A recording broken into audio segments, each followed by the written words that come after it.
What's up, world? Let me tell you about this beard growth oil I got from 12 tribes on Earth. 8 ounces of oily goodness with a nozzle that prevents sprays and spills, and soft ingredients that make it perfect addition to anyone's morning routine. From coconut to castor, all these oils are hand chosen. After using this herbal blend, the biggest thing I noticed is how soft, how strong my hair was, and how good I feel. Pick up your bottle today and make your beard the star of the show.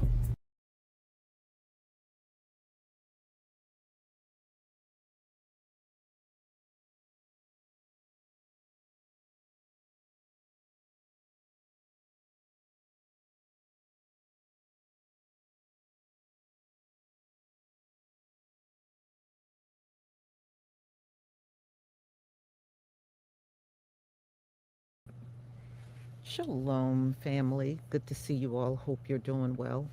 Well, we're going to talk about all of the people that have left Christianity in 2026. It's been a big exodus away from Christianity.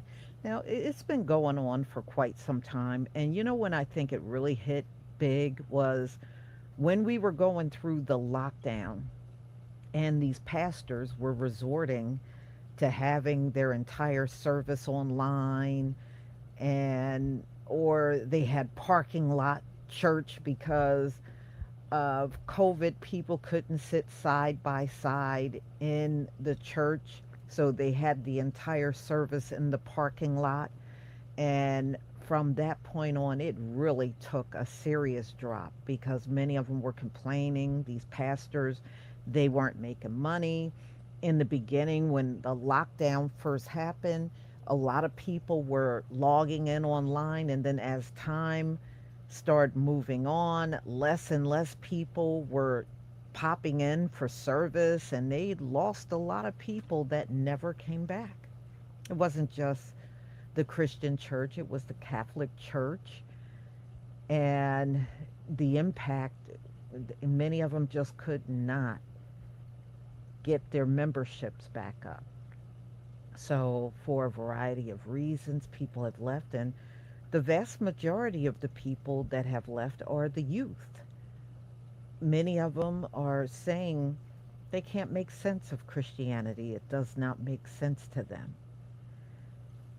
or they've had so many bad experiences when they were part of Christianity and part of a church, they left. And, you know, a lot of them are talking about how much their lives changed after they left the church.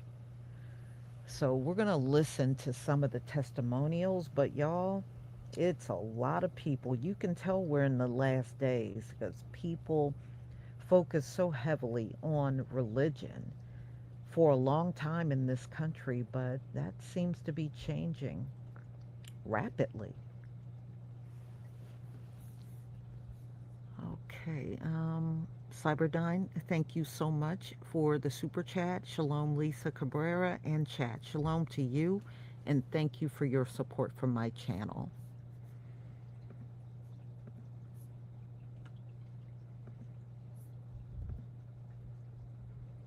Okay, please give me a 1 if you can see my screen.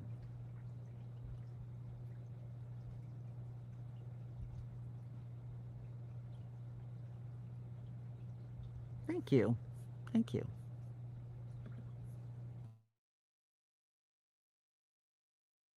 I became a better person when I left Christianity. That is because I grew up in a religion that makes people think that they are superior to others because they have found the one truth. We are taught that the Bible is the way, the truth, and the light, that no one comes to the Father except through Jesus Christ, right? And this means that Christians hold this sense of superiority, this sense of feeling like they are chosen, while those around them are not chosen, that they are fallen, that they are sinful. The system of that religion breeds this superiority complex, this us versus them mentality. Obviously, I was a child. I left religion at 19 years old, but I was thrust into it without a choice. I grew up having these feelings because I was within a system that made me develop in this way. The thing is, as soon as my brain developed a little bit more and I finally started receiving education for the first time in my life, because I went to a secular university and left my Christian school, I realized how wrong I was in my perception of others, because I thought I was so much better than the kids who had been drinking and partying and doing all these things. And then I sat down and talked with those kids and I was like, hey, these kids are actually a lot cooler, a lot more chill, a lot more understanding than the Christian kids I grew up around that were waiting to judge everyone who stepped out of line. Literally everything in my life got better after I left Christianity. Not immediately after, because there's a grieving process of what feels like your entire identity has been stripped from you. But once that phase passes, I just am so much happier because I don't feel like I need to be guilty just for existing. I don't need to feel guilty for very naturally human things like sexual desires and having fun, partying, whatever it may be, responsibly, of course. But the huge weight of guilt being off my shoulders, there's just no price for that. Like, I love being able to live my life ethically without having to consult a really old book in order to know what's right from wrong. I'm equipped with the critical thinking skills, the analysis skills to be able to decide what my ethics and core values are. And I do find that I'm a much more ethical person without having to rely on religion. The one thing I've noticed in my life since leaving Christianity is that I no longer have to live in a place of disassociation. And disassociation, what that is it's actually detaching yourself from reality, emotion, thought, and even your sense of identity. I no longer do that anymore. Like, for instance, I've been having back pain this week. And in the past, I would just let it go. I would be like, okay, I'm going to go ahead and trust God. I'm going to believe for my healing. And I wouldn't take no medicine or any of those things, because I'm disassociating what I really feel, detaching the pain and saying, I'm going to give it to God. Hopefully I get healed and believe for it. But now I don't do that no more. If I need to take a pill, I'm going to take a pill. If I need to get some icy hot, I will do that, because at the end of the day, I'm not trying to detach what I feel. I'm actually living in real time based on what I feel. And it may seem weird, it may sound like, what are you talking about? That's not what we were taught. No, that's literally what I was taught. We were taught to believe in faith. I mean, even for stuff even way worse than back pain. I'm talking about, I believe, healing for people and families that didn't want to tell you they had cancer, pain in their body, diabetes, whatever. And they end up dying because they didn't treat it, because they were trying to detach from what they were really feeling and disassociate. So now I don't live in that state anymore, and I feel good about it. Am I atheist or agnostic or humanist or spiritual? When I left Christianity, I felt like I needed to figure out who and what I was now. Did I still believe in God? What did I believe about Jesus specifically? You know, what happens after death? So for most of my life, Christianity actually gave me an entire framework for understanding reality. So when that framework collapsed around me over several years, there was this instinct to replace it with another framework. But I don't need to do that anymore. I don't need another worldview that answers every single question that Christianity used to answer. I don't need a new label that tells me what I'm supposed to believe about anything: God, consciousness, morality, meaning, death, or anything else for that matter. I can look at each question at this point in my life on its own merit. I can say I don't believe Christianity is true at this point in my life and still be open to the possibility that there's more to reality than I understand. And that's exactly where I am right now. I can be unconvinced that there's a God without claiming that there definitely is no God. Those two things are very different. I can change my mind when the evidence changes. And if you're deconstructing, if you're having questions about specifically your Christian faith, you don't have to rush into another box either. You're allowed to sit with those questions for weeks or months or years. You're allowed to change your mind. You're allowed to leave some things completely unresolved. And you don't have to figure all of that out by yourself. That's one of the reasons I'm building a private community for people going through deconstruction. It's not to tell you what you should believe next, but it is to give you a place where you can ask those questions and talk honestly about where you are and really work through what comes next with other people who understand what you're going through. Look, if that sounds like something you need, just comment the word belong or click the link in the description and I'll send the information. We'll see you in there. As a person that was raised in the church as a PK and went on to Bible college, got married, went into full-time ministry, like everything about Christianity had become my identity. It was all that I knew and all that I put my whole hope and trust in. It was not easy for me to make the decision to walk away from Christianity and the faith. But I'll take you back to the beginning of when everything kind of started. So in 2015, my husband and I had been trying for a baby for probably about 5 years at this point, and we received a prophecy from a prophet that was telling us that we would hold a baby within a year's time. So I went into faith action mode because faith without works is dead, is what I was taught. So I began doing everything that I could to try to get pregnant, as well as believing God and praying scriptures and fasting and reading the word and just going all the way in. And this is why we even started social media, actually, was to document a miracle of us like going from pretty much a situation of infertility to being pregnant, and that God was going to do it. Now, fast forward through, we end up getting pregnant our first time in 2015. I carried to 12 weeks, and then we lost our son. Then I got pregnant again, and we carried to 19 weeks with our daughter, and I had a preterm labor miscarriage with her. And then we got pregnant again after that, and I only was pregnant with that baby for probably like 4 or 5 weeks. All of this happened within the span of about 14 months. Now that's crazy. But our mindset in that time period was, we're believing God. There's no way this is the end of the promise. There's no way that this is how the prophecy ends. There's no way that we will hold a baby in a year would be our baby's remains after they passed on, right? So we were just believing God, pushing through and having faith. Because once again, faith without works is what, people? Dead, right? So, and just for a little bit more context, I grew up not denominational, but really Pentecostal and Word of Faith. So faith was everything, right? You can speak things that be not as though they were. You can sow seeds of faith. You can pray the word and God will make it happen. You can petition God and God will do things for you. So we both were heavy on the faith. So when it didn't happen in the way that we thought it would, that completely rocked our faith. It rocked my faith, which led me into a depression. So I went through severe depression. Obviously, we decided to not try for a little bit, just give ourselves a break. And then that's when the doubts came in. That's when the questioning really, really started. Like, God, how could you promise us a baby and we will hold a baby? Or how could you let this word come to us that we didn't ask for?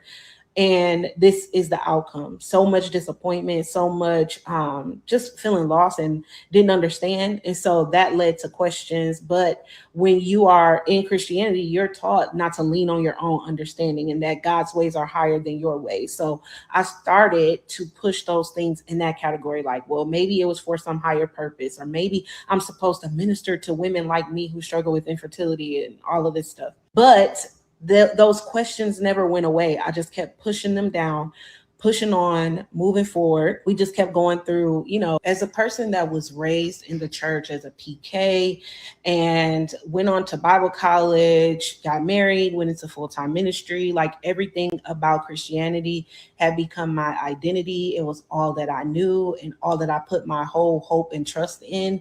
It was not easy for me to make the decision to walk away from Christianity and the faith. But I'll take you back to the beginning of when everything kind of started. So in 2015, my husband and I had been trying for a baby for probably about 5 years at this point. And we received a prophecy from a prophet that was telling us that we would hold a baby within a year's time. So I went into faith action mode because faith without works is dead, is what I was taught. So I began doing everything that I could to try to get pregnant, as well as believing God and praying scriptures and fasting and reading the word and just going all the way in. And this is why we even started social media, actually, was to document a miracle of us like going from pretty much a situation of infertility to being pregnant, and that God was going to do it. Now, fast forward through, we end up getting pregnant our first time in 2015. I carried to 12 weeks, and then we lost our son. Then I got pregnant again, and we carried to 19 weeks with our daughter, and I had a preterm labor miscarriage with her. And then we got pregnant again after that, and I only had that baby, was pregnant with that baby for probably like 4 or 5 weeks. All of this happened within the span of about 14 months. Now that's crazy. But our mindset in that time period was, we're believing God. There's no way this is the end of the promise. There's no way that this is how the prophecy ends. There's no way that we will hold a baby in a year would be our baby's remains after. Why am I no longer a Christian? Let's talk about it. First off, I have been a Christian from birth, or from the minute I've known myself. I've been brought up in the Christian church. I've been brought up in the Christian church for 22 years, 22 plus years, until 2025. So why did I leave? Well, it started when I decided to actually pick up the scriptures and read it for myself. I decided I was going to go open the scriptures from the book of Genesis and read the scriptures from beginning to the end in context. And I also included apocryphal books, because I do believe apocryphal books are true. And I've been doing my research on them to prove that these books are actually true as I go along. So I'm not just reading any apocryphal books, because there are many apocryphal books that just aren't true. So I do my diligent research on them. The shift first happened when I realized that what I was reading in the scripture was not lining up with what I've been living out and what I've been seeing being done in the Christian community and in the Christian church. And it's not long afterwards that I realized who I really was. I've been told that I was a Black person that came from Africa, and that's literally all I know. My history was taken from me. I didn't know my heritage. But upon studying and also reading the scriptures, I found my identity. Go ahead, read the book of Deuteronomy 26 to 30, and tell me who the true people of Yasharel really are. I'm a descendant of Abraham, Isaac, Jacob. We were scattered throughout the earth. We've lost our heritage. We don't know who we are. We've been persecuted.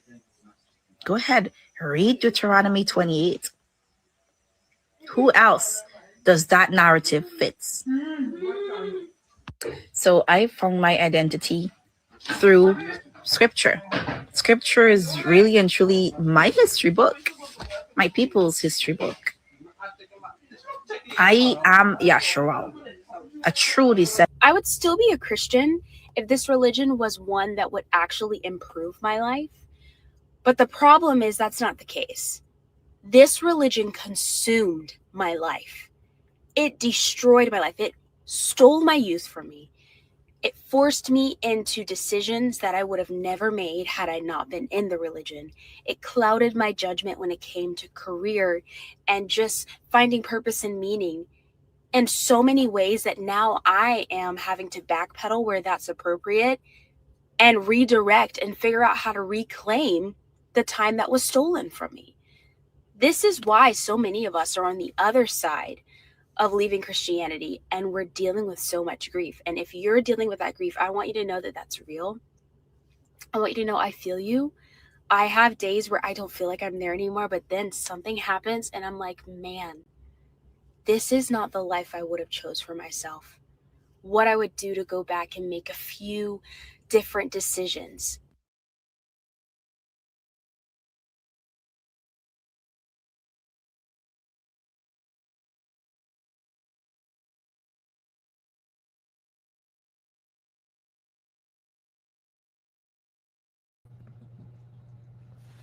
All right, y'all. It looks like a lot of things are falling apart in America. And Christianity is definitely one of those things. And I'm seeing it online. There's a lot of testimonials out there of people leaving Christianity, and some dating back several years that you can see online. I think it has turned out, I know for me, it was just, I early on left the church. I was still underage. And it was rough because both my mother and father, they were still going to church. So trust me, I went through it, but I never went back. I didn't enjoy church. I felt like I was sitting there for hours and really not learning anything. And it almost felt like sitting and being brainwashed every Sunday into believing Christianity, and plus the way it was taught, and it was just redundant, going over same scriptures over and over, year in and year out. And I really truly do not believe I learned anything until I came into the truth. When I came into the truth and I started reading the Bible and doing the precepts and everything, it made a lot more sense to me. And it was not the Yahweh I was reading about in the Bible, was not the same one I heard about in the Christian church. Totally. It's almost like I learned about someone totally different from what I thought I knew. And it changed everything. It changed everything. I don't believe the church. Now, I had, my aunt died at 91, and I did not go in the church for her funeral. But my cousin sent me the link, and I tuned in online, just to see my relatives that were there, and to see her for the last time. I could see, way they had the camera angled, I could see her in the coffin and everything. And I hung around, and then the pastor came up to the mic with the Jesus and Jesus and Jesus and Jesus. And I was like, okay, time for me to tune out. So I tuned out for a bit. I came back on, and the funeral was long. It was like 3 hours long. And man, it's hard when you know who you are to go back and listen to those sermons again. It's hard. It's hard. I can't sit through it. I can't. And it's very performative, you know. Um, I was not feeling it at all, but that was what my aunt was into. She was into that church and everything. 3 hours. The funeral was literally 3 hours. In fact, you can find the live stream. She was Reverend Lovey Irene Hunter. And if you just type that in, funeral will pop up.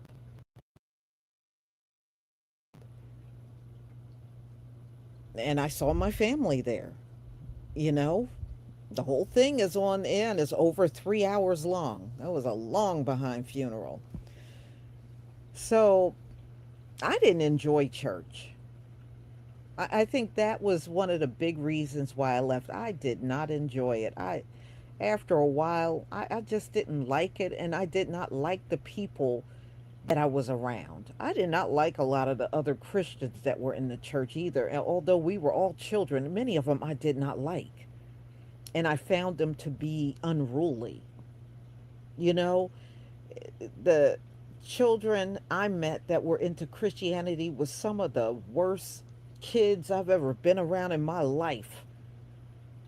And they were always doing everything on the low. Like when the parents were watching, they were doing all kinds of bad, unruly things they had no business doing. And then when the parents were watching, oh, they turned into a whole different person. I was like, I don't want to be around these people, man. I don't want to be around them at all. But I understand. I understand what these young people are saying. We might have taken different paths, but I understand. I can relate to why they left the church. I can. I'm surprised they are still opening the doors on Sunday and people are showing up. But it's been a long time since I've seen a packed house.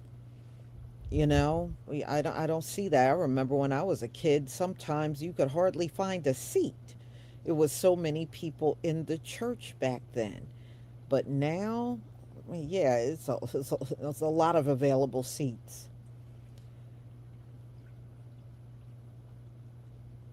But we are in different times, and it's showing.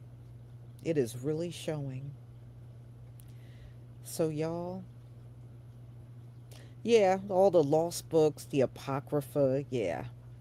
And that's another thing. I don't like people being in charge of the church and they're dictating to you what to read and what not to read. And they still do that to this very day. They tell their congregations what to read, what not to read, or don't read at all, and you get everything from them and all. No, you don't get to tell me that. As long as I am a thinking human being, I'm gonna do whatever I need to do. If I want to pick up that Bible, I'm gonna read whatever the hell I want. I don't need no pastor standing in some pulpit like a demon looking down at me telling me what I need to do and what I can't read and I need to listen to. You can go to hell. I don't need nobody telling me no crap like that. I'm not no damn child. You don't tell me what I can't open up and read in a Bible. Man, please. So I don't miss it. And I'm glad I got out of it at a young age. I'm glad. So, y'all, I'm going to go ahead and conclude. I am working on one more live. So just be on the lookout for that. Don't forget to pick up your hair products and just continue to walk with Yahweh. All of this other stuff out here don't mean a thing. Doesn't mean a thing. Shalom, family.